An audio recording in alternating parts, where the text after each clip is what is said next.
Bonjour à toutes et à tous et bienvenue pour les nouveaux. J'avais oublié de préciser dans mes vidéos qu'elles étaient intemporelles, donc vous tombez dessus 2 semaines, 6 mois ou 3 ans après et que le message vous parle, c'est qu'il est pour vous. On ne traverse pas tous les situations au même moment. Donc voilà, c'est pas grave si vous tombez dessus longtemps après que je l'ai diffusé et que ça vous parle, au contraire. Voilà. En tout cas, j'espère que vous allez bien, que vous passez un excellent dimanche si vous me regardez ce jour-là. Et puis, j'ai déjà commencé un petit peu pour voir les énergies et on me parle de sorcières et d'amour. Et pour moi, en fait, il y a certaines personnes qui ont des capacités. Alors, on peut tous les avoir, hein, étant donné qu'on a tous les 7 chakras, on a tous le chakra coronal relié à la source. Donc, il est tout à fait possible de développer nos capacités si on le veut, bien évidemment. Mais en tout cas, pour ceux et celles qui... Parce que des fois, ça se fait sans qu'on le demande forcément, ou ça arrive beaucoup plus tôt que d'autres. Enfin voilà, ça va dépendre de chacun, bien sûr. Mais en tout cas, les personnes qui développent leurs capacités sont en train de l'accepter.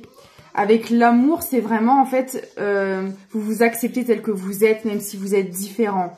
Même si, voilà, on vous a jugé, vous êtes en train d'accepter la personne que vous êtes, avec vos différences, avec votre originalité, avec vos capacités. Voilà. Donc, pour les artisans de lumière qui me regardent, vous êtes en train de fusionner avec vous-même. Et ça aide aussi cet éveil spirituel, ça aide vos capacités à se développer. Et vous n'en êtes pas au bout, hein. Je pense que ce n'est que le début. Vous êtes en train de changer votre perception de voir les choses. Peut-être qu'avant, vous voyiez ça un peu comme un fardeau. Vous aviez du mal à accepter vos capacités. Parce que bon, comme je vous dis, selon les personnes, des fois, ça nous arrive dans l'enfance, on est très éveillé et ça peut être très brutal et très violent. Et c'est un long cheminement aussi à faire, hein, l'acceptation de cet éveil. J'y suis passée aussi. Alors moi, pour ma part, ça a commencé vers 12 ans et demi. 12 ans et demi, 13 ans, mais bon, c'est quand même un moment crucial. On est en pleine adolescence, on se cherche, voilà, on est un peu paumé comme tous les adolescents. Et quand il y a certaines capacités qui commencent déjà à arriver, et puis moi, je sais qu'il y a beaucoup de choses que je comprenais pas à ce moment-là. Maintenant, quand je repense à certains événements, je les comprends, je les vois différemment. Mais à cette époque-là, je comprenais pas du tout ce qui se passait. Et ça peut être effectivement très, très perturbant, très... on se sent tout de suite à part parce que on a une maturité souvent aussi qui est là, qui va avec. Et puis on va pas s'entendre avec les enfants de notre âge, on va être mis à l'écart. Et puis vu qu'on est, en tout cas pour ma part, mais comme pour beaucoup d'autres, quand on a cette mission de vie qui est là dès le départ, en fait, toutes les blessures, on doit les traverser, le rejet, l'humiliation, l'injustice, la trahison, l'abandon, et on les traverse des fois très tôt. Alors, même ceux qui n'ont pas cette mission de vie et ces capacités, c'est sûr, mais quand vous êtes destiné à guider les gens, justement, dans la guérison, dans le travail sur soi, vous prenez très tôt tout dans la figure parce que qui de mieux qu'un guide qui a traversé toutes ces choses pour guider les autres. Donc vous savez des fois, et on entend ce genre de choses, ça va, toi avec tes capacités, ça doit être beaucoup plus simple, ça doit être beaucoup plus facile. Parce que oui, étant donné qu'on a des capacités, on sait tout à l'avance, on voit tout, on anticipe tout et on évite tout, bien sûr que non. Non, je vous assure qu'on n'est pas épargné et même bien pire que ça. Parce que justement, pour guider les autres, il faut traverser toutes ces épreuves, il faut traverser en avant-première les enfers pour pouvoir justement aider les personnes qui suivent. Donc non, on n'est absolument pas épargné. Enfin, en tout cas, ce cheminement-là, vous l'acceptez. Vous acceptez votre personnalité, peu importe ce qu'on en dit, ce qu'on en pense. Vous êtes en train de fusionner avec vous-même et je pense que ça va aider justement à ces capacités-là de se développer encore plus qu'elles ne le sont déjà pour les êtres de lumière qui me regardent. Voilà. C'est magnifique. Ok. Bon, qu'est-ce qu'on peut me dire d'autre? Peut-être que cette guidance va parler à des êtres de lumière ou pas que, hein, on va voir. Ça m'a l'air bien parti.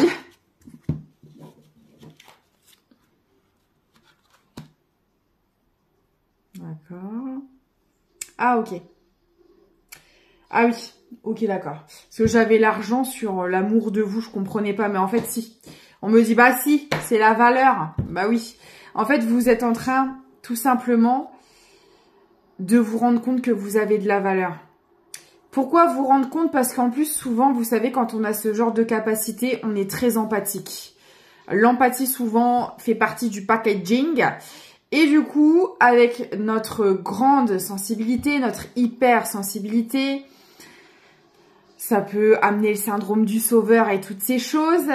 On voit en fait la lumière chez les autres. On arrive à lire leur âme pure. Et on a tous une part d'ombre et de lumière. Et on peut rencontrer des gens sur nos routes très toxiques. Voilà, mais le peu de lumière qu'elles ont en elles, on va le voir.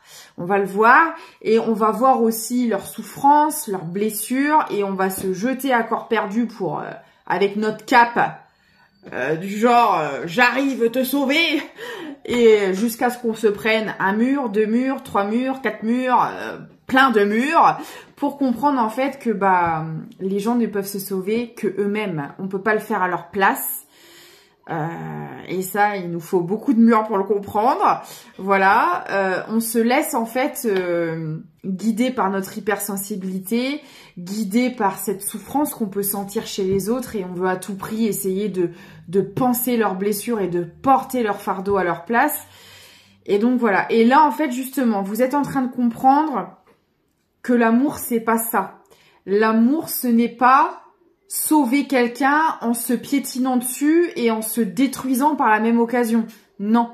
On doit, quoi qu'il arrive, être notre priorité. Vous aviez une mauvaise valeur de l'amour, justement, une mauvaise image. Peut-être suite à des exemples familiaux que vous avez eus dans votre enfance, souvent c'est le cas.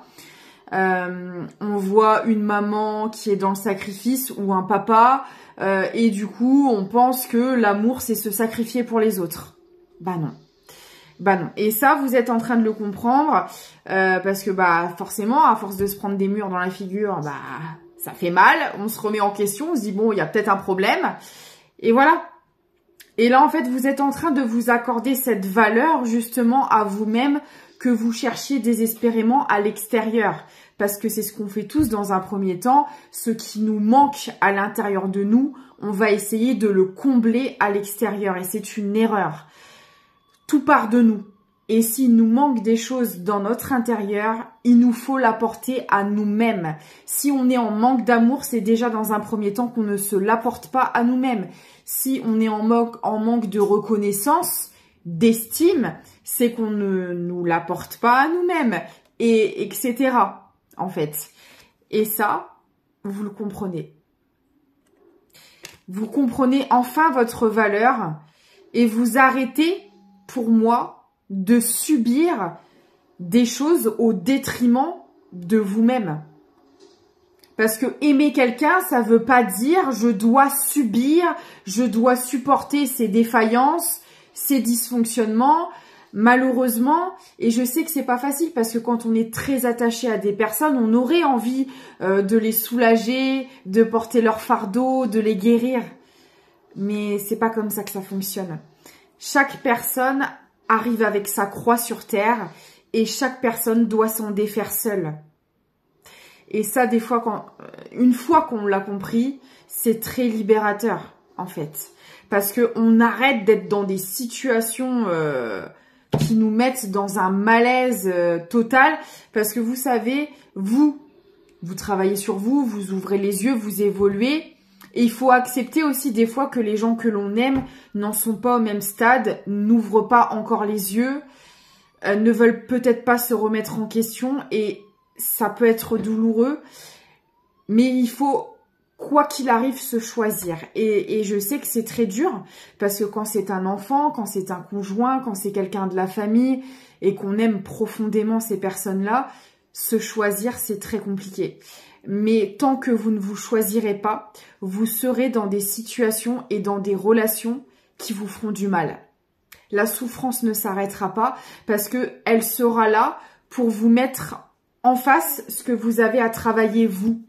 Pas ces personnes-là, vous. Et tant que vous subirez, vous serez dans des situations souffrantes. Et quand vous vous choisirez, quand vous choisirez votre bien-être en toutes circonstances, et ce n'est pas égoïste, parce qu'on peut avoir cette impression-là quand on se sacrifie constamment pour les autres et quand on est très empathique, se choisir, ce n'est pas égoïste. Vous êtes venu seul sur Terre, vous y repartirez seul. Les personnes en face, elles vont pas vous attendre ou elles vont pas... comment dire, quand votre heure sera arrivée, vous aurez fait quoi de votre vie? Vous aurez mené une vie pour les autres? Parce que c'est ce qu'elles veulent, parce que c'est leur façon de penser et parce que... Et en fait, vous aurez vécu votre vie pour quoi? Pour qui? Vous n'avez pas décidé de vous incarner sur Terre pour vivre une vie pour les autres, mais pour vous, en fait. Et quand vous vous choisissez, vous attirez à vous des situations et des personnes qui vous correspondent. Vous arrêtez, parce que la vie, c'est pas être dans la souffrance. La souffrance, elle est temporaire, le temps de guérir vos blessures. Et c'est là le but de l'incarnation de toute manière. De venir expérimenter pour évoluer, pour apprendre et guérir. Mais c'est pas pour être dans la souffrance constamment. Vous voyez? Et quand on a toutes ces compréhensions-là, ça peut faire mal parce que du coup, on sort d'une désillusion, ça nous sort aussi de certaines croyances limitantes, forcément. Vous voyez, là, on parle d'obéissance.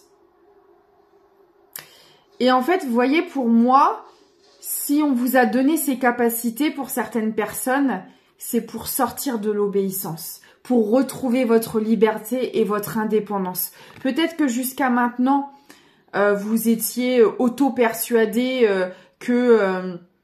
voilà, c'était comme ça, il fallait faire comme on vous le disait. Vous étiez des personnes très obéissantes, justement. Voilà, vous avez toujours suivi les règles, etc. Alors que votre âme, elle est plutôt du genre un peu rebelle. Peut-être que vous avez eu des périodes comme ça où vous aviez envie de crier sur tous les toits que non, y en a marre. Et vous disiez, oh mais mon Dieu, faut pas faire ça, c'est pas bien. Ah non, attends, faut suivre les règles, faut se mettre dans les cases, faut être dans le moule. Alors qu'en fait, c'est pas vous. Votre âme, elle aspire à justement des mondes sans frontières, sans règles, sans limites, ouais, avec son propre règlement, si j'ai envie de dire, et votre règlement à vous déborde. Il n'y a pas de bord, il n'y a pas de frontière, il n'y a pas de limite, non, ça s'arrête pas, c'est infini, parce que il y a cet esprit de sorcière, et moi je le vois comme l'infinité de l'univers, comme la magie, comme ce monde subtil auquel vous êtes connecté et qui vous étonne de jour en jour, parce qu'en fait, ça n'a rien à voir avec la matière. Il y a pas de société à suivre, il n'y a pas d'éducation, c'est infini, tout est possible en fait dans le monde subtil. Et en fait, vous avez une vision de la vie qui est comme ça, où tout est possible, tout est infini.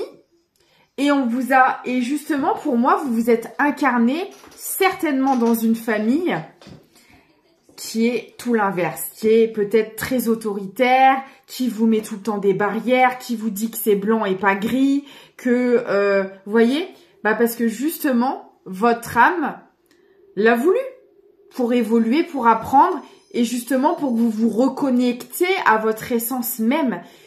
Et quoi de mieux que d'être dans justement, dans une famille très, voilà, peut-être même très terre à terre, si vous êtes dans la spiritualité, qui ne croit pas à tout ça, mais de toute façon, tu pourras jamais en faire de ta vie, c'est que des conneries, c'est ceci, c'est cela, voilà, fais plutôt des études, fais comme papa, maman, reprends la société à un tel, fais ceci, et en fait, on vous a toujours bridé.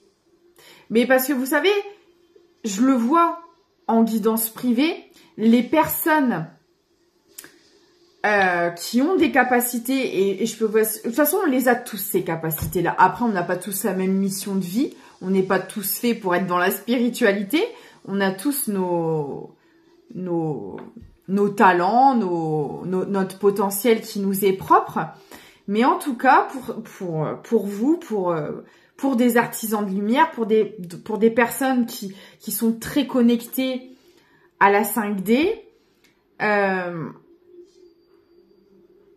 les personnes qui sont dans ces situations-là, on veut les empêcher d'accéder à ce monde, à cette lumière. On veut vous empêcher de guider les autres, en fait. Donc, c'est pas rare, et c'est même le cas tout le temps, quand vous êtes dans ce genre de situation, on veut vous faire barrage, on veut vous empêcher, en fait, d'ouvrir les consciences et d'aider les gens à guérir, à s'éveiller. Forcément, l'obscurité va vous empêcher de le faire. Donc, du coup, dès le départ, vous êtes dans une famille en général qui vous bloque. Peut-être pas toute la famille, mais en tout cas des membres de la famille qui sont là pour vous bloquer. Voilà. Et le but étant justement de vous reconnecter à cet infini, à ce monde sans limite, et aussi à vous dire que peu importe le regard et le jugement des autres, si ça vibre avec moi, si c'est ma mission de vie, si c'est ce que je veux faire, j'y vais, quoi. Et c'est là l'objectif. Et pour moi, là, c'est en train de germer. C'est en train d'éclore. Ça fait déjà un long moment que vous êtes dans ce parcours. Ça a déjà bien pris. Et là, c'est en train d'éclore. Bravo à vous parce que c'est pas facile. Pour en être passé par là, je peux vous le dire. Et j'y suis encore aussi. Hein, on est ensemble. Ouais. Vous êtes senti extrêmement seul. Extrêmement seul, incompris, jugé, regardé de travers, humilié, infantilisé aussi peut-être pour certains, certaines. Pour vous empêcher d'aller vers votre indépendance, votre autonomie, ouais. Mais en fait, c'est en traversant tout ça, et ce qui est fou, c'est que ces personnes-là pensent vous faire barrage, pensent vous faire obstacle, et pensent vous empêcher d'accéder à cette mission de vie, mais c'est justement en agissant comme ça qu'elles vous forgent.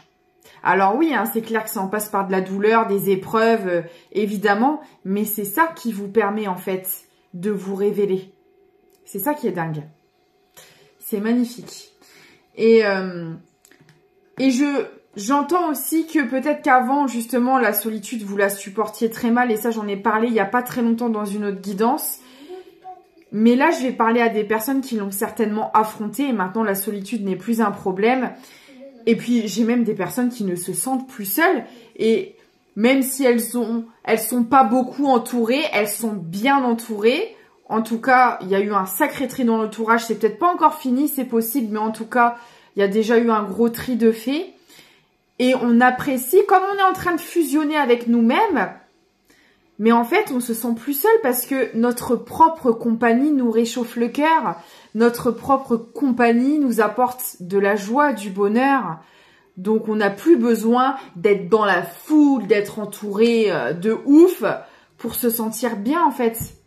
Parce que ça, encore une fois, c'est aller combler la solitude vers l'extérieur. S'entourer constamment, peut-être faire la fête tout le temps, être tout le temps dans le bruit, très entouré pour éviter de ressentir justement toutes ces souffrances et toute cette solitude.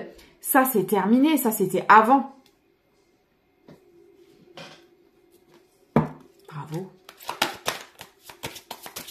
qu'est-ce qu'on peut me dire d'autre?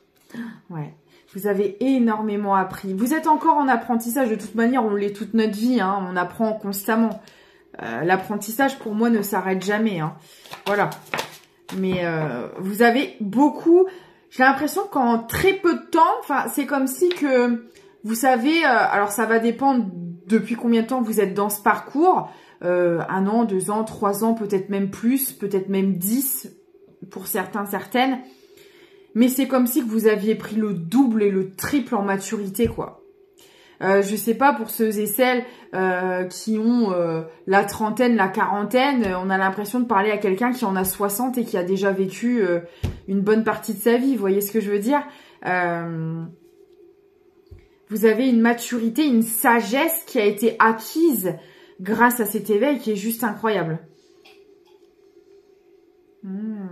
Alors, on me dit aussi que vous avez expérimenté les situations très autoritaires. Hein. À mon avis, que ce soit dans l'amitié, dans le sentimental, dans le familial, au boulot, dans tous les domaines, vous y avez eu le droit. Ah, on a essayé de vous contorsionner dans des situations qui n'étaient pas du tout en accord avec vous. Et je pense que vous l'avez fait plus d'une fois. Jusqu'au moment, jusqu'au point de rupture où c'était insupportable et vous êtes dit non mais en fait...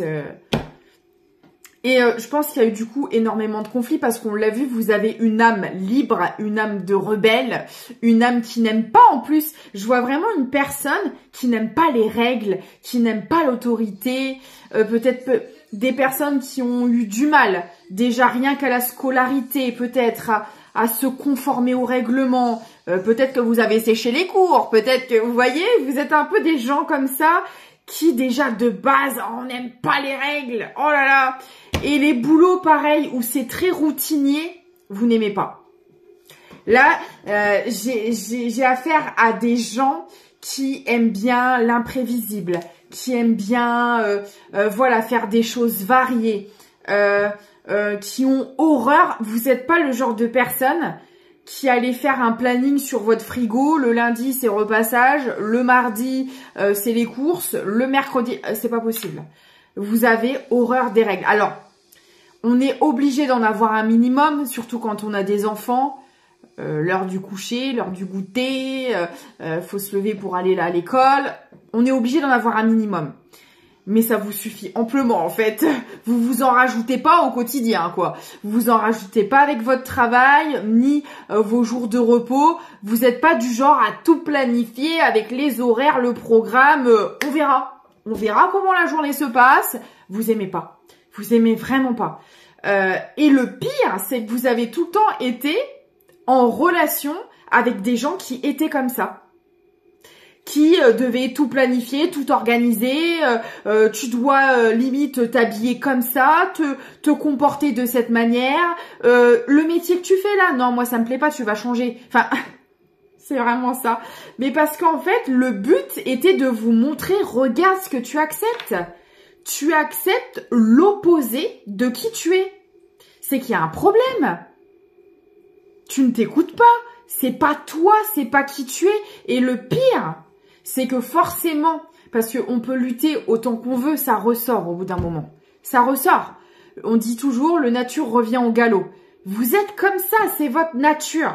Au bout d'un moment, elle ressort. Alors, de quelle manière, je ne sais pas. Peut-être qu'il y a des moments où vous claquiez la porte, je me casse, je sais pas où je vais, mais j'y vais. Ou alors, voilà, vous avez supporté... un mode de vie que cette personne vous avait imposé et c'était peut-être beaucoup de conflits, beaucoup de... Parce qu'en fait, et le pire c'est que vous culpabilisiez. Je sens de la culpabilité. Oh là là, je me suis peut-être trop énervée. Hein. Ah non mais là j'ai été trop loin. Mais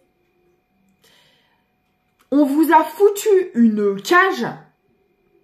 On vous a mis dedans, on vous a pas demandé votre avis. Forcément, vous vouliez en sortir de cette cage. Qui accepterait de vivre enfermé? Personne. Je veux dire, un animal, vous le foutez dans une cage toute une journée, il finit forcément par péter un câble. On n'est pas fait pour vivre enfermé. Peu importe notre manière de vivre et de penser, on n'est pas fait pour vivre de cette manière. On n'est pas des esclaves. Enfin, c'est pas possible. Et le pire, c'est qu'on vous a foutu dans la cage de force, que vous pétiez des plombs à un moment donné pour en sortir, et ce qui est humain, ce qui est normal. Et vous étiez là en train de culpabiliser de votre comportement. Parce que on vous faisait culpabiliser pour pas que vous en sortiez, forcément. Regarde comment tu te comportes. Non mais t'as vu comment tu t'énerves.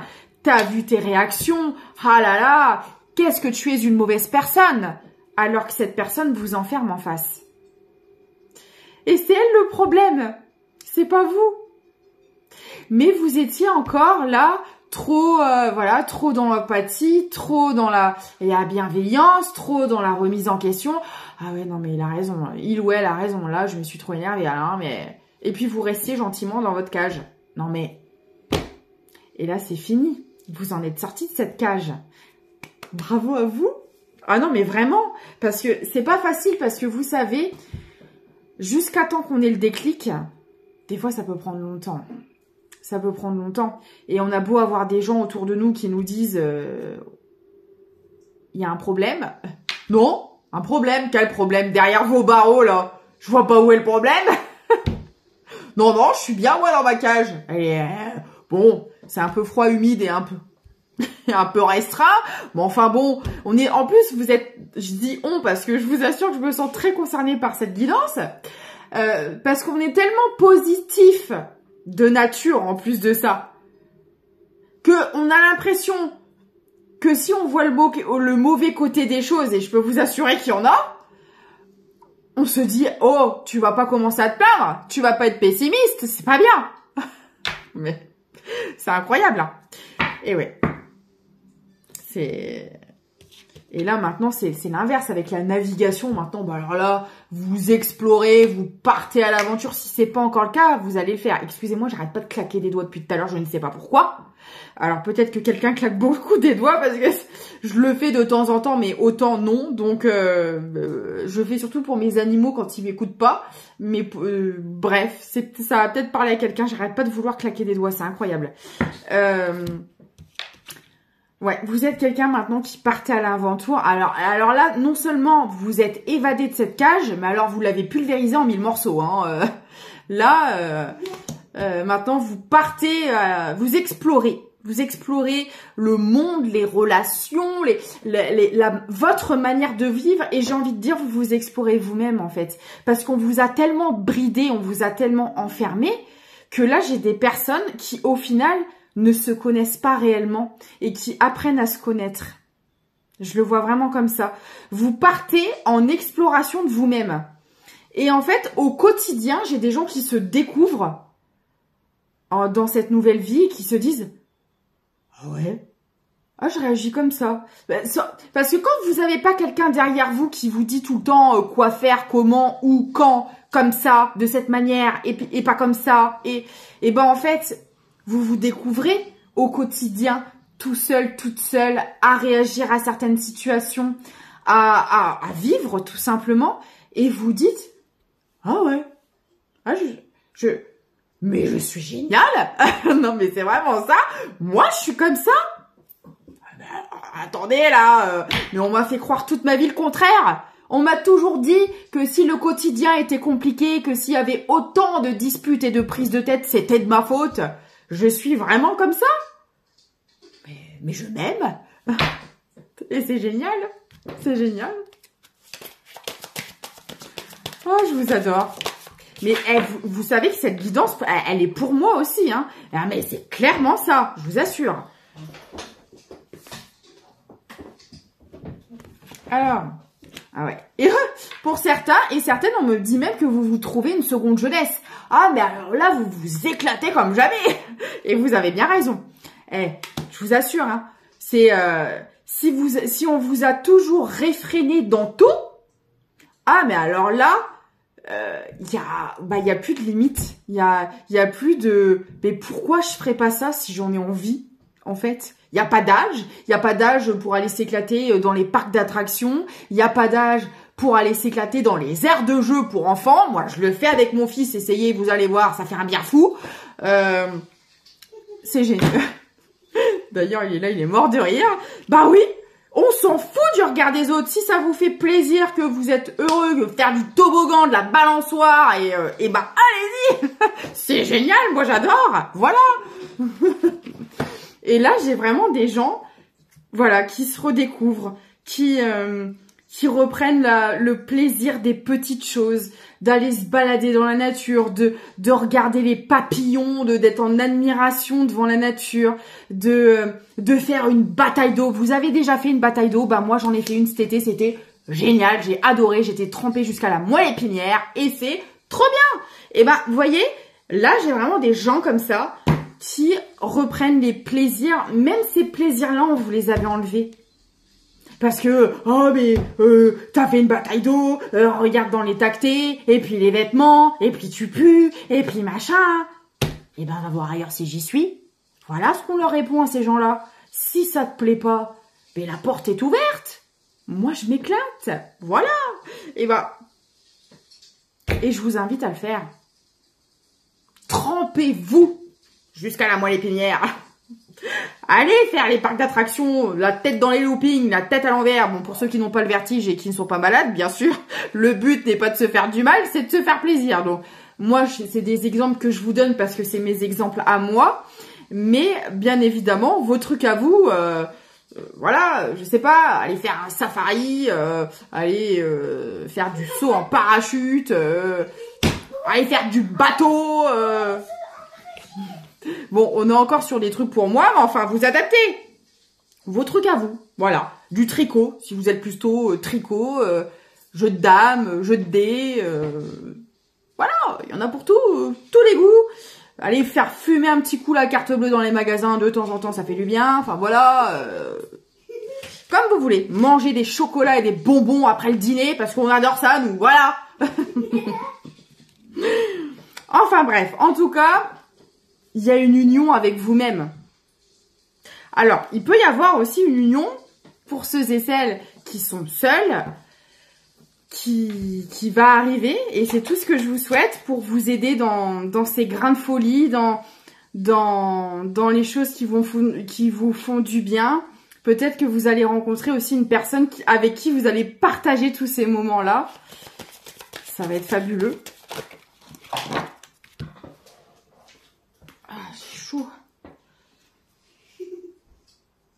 Ouais.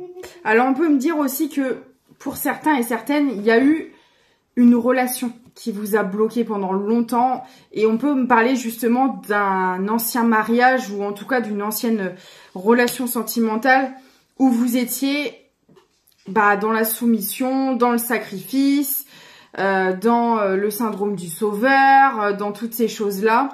Il y a une situation en particulier qui vous a fait vivre toutes ces choses, mais qui aussi à la fois vous a permis justement de briser tous ces schémas-là, de travailler sur vous et de vous libérer, de sortir de cette cage, quoi. Donc, vous avez pulvérisé l'obstacle là en 1000 morceaux. Et pour ceux et celles que ce n'est pas encore le cas, ça arrive. Vous allez réussir à vous en sortir et ayez foi en vous. Puis moi, je vois des voyages. Hein. Je vois des voyages, je vois beaucoup de sorties, beaucoup de moments, voilà, en famille, entre amis, où on kiffe, on rigole, on passe des moments, alors pas forcément des trucs de ouf, mais justement reprendre plaisir aux petits plaisirs de la vie, quoi. C'est magnifique. Ok, qu'est-ce qu'on peut me dire d'autre, s'il vous plaît? Ouais. Alors, pour ceux et celles à qui vous n'êtes pas encore sorti de là, vous êtes poussé à le faire, clairement. Vous arrivez à la croisée des chemins, vous n'avez plus le choix. Et là, en ce moment, ça se répète beaucoup dans les guidances. Hein. Pour tous ceux et celles qui sont encore dans des schémas et dans des situations qui ne vous conviennent plus, 2024 étant l'année du karma, on vous pousse clairement à sortir de là. Pourquoi? Parce qu'en fait, le temps de la récolte a sonné et que si vous voulez pas refaire un tour de manège dans ce genre de cycle où en fait, vous êtes clairement enfermé dans la souffrance et dans la douleur, on veut vous en sortir en fait. On veut vous amener là où vous devez aller, là où votre âme vous appelle. Et donc, ça peut être très inconfortable pour les personnes qui y sont encore, Parce que le but étant pas que vous repartiez pour un tour. Alors après, ceux qui en ont besoin pour leur évolution, pour leur apprentissage, parce qu'encore une fois, on n'en est pas tous au même niveau. Bon, voilà. Mais en tout cas, on essaie de vous pousser pour éviter que vous repartiez dans le même genre de cycle, quoi.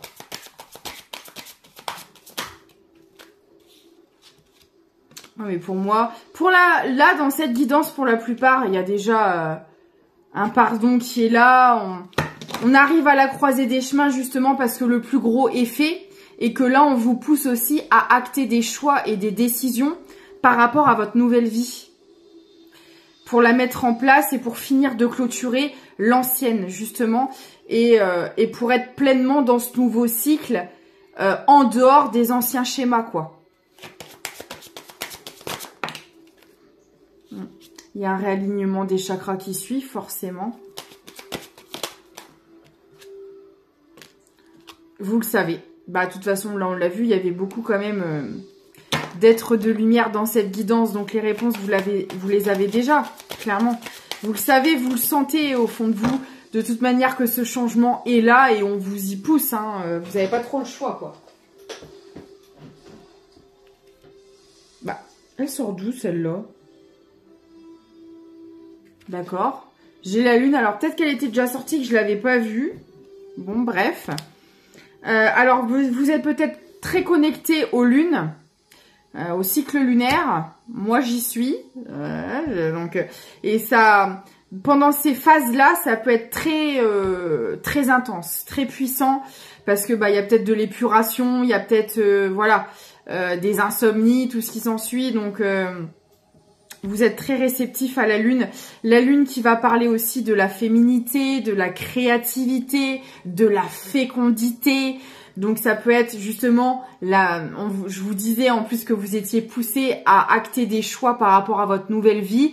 Et là avec la lune qui favorise votre créativité, votre mise en place de projets. Pour ceux et celles qui veulent avoir un enfant aussi, c'est tout à fait possible que ça parle de ça. En tout cas, on vous pousse dans votre nouvelle vie là. J'ai les retombées positives. De toute façon, voilà, vous y allez, hein. Clairement, là pour la plupart dans cette guidance, voilà, grosse avancée karmique. Là, il y a un énorme déblocage qui est là et qui est en train de vous amener vers votre nouvelle vie, quoi. C'est génial. Ok. Je vais prendre quelques petits conseils des guides pour terminer. C'est très joli. Pour ceux qui sont tout seuls, il y a une rencontre aussi qui arrive, hein, de toute manière. La tranquillité. Prenez du temps pour vous détendre dans la tranquillité et savourer votre solitude. Vous avez grand besoin de prendre soin de vous. Là déjà, il faut vous chouchouter et vous féliciter là de tout ce que vous travaillez parce que l'enveloppe corporelle, elle morfle quand c'est comme ça. Donc, faut en prendre soin, c'est important. Puis, soin de votre mental, soin de vos énergies. Visez haut. Soyez exigeant envers vous-même et ne vous contentez pas de peu. Je mérite. Vous méritez. L'abondance qui arrive, soyez dans l'accueil et dans l'ouverture. Soyez dans la légitimité. Vous méritez, vous allez récolter ce que vous avez semé. Et vous méritez tout à fait. Acceptez l'aide du ciel. Vous avez prié pour recevoir de l'aide. Lâchez prise et laissez le ciel vous aider. Une petite dernière. Bon, il y en a deux. Très bien. Attention à vos pensées. Il est important de penser à vos désirs et non à vos peurs. La nouvelle vie, les nouveaux changements, ça fait toujours peur. Votre mental, lui, va essayer de vous retenir. Ne l'écoutez pas. Si vous n'avez pas trouvé votre bonheur dans les nombreux schémas répétitifs que vous avez eus, c'est que c'est dans la nouveauté que ça va être. Alors oui, ça fait peur. Oui, c'est inconfortable. Mais c'est jamais facile d'accéder à son abondance. Donc, allez-y. Arrêtez de vous poser des questions. Simplifiez-vous la vie. Éliminez tout ce qui vous encombre à la maison et au travail afin que l'énergie circule mieux. Voilà, bah écoutez, j'espère que ça vous aura parlé. N'hésitez pas à me contacter si vous voulez des formules coaching. Elles sont personnalisables selon vos besoins, ce que vous avez à travailler, le temps qu'il vous faut que je vous accorde. Voilà, donc j'ai aussi les guidances, les lectures d'âme, les soins énergétiques pour vous aider à nettoyer tout ça. Mon adresse mail est en description de vidéo et de la chaîne. Vous avez aussi un lien si vous souhaitez faire un don pour me soutenir. Et puis, bah, moi, je vous dis à très vite. Prenez soin de vous. Je vous fais de gros bisous. Et puis, bah, passez un très bon dimanche.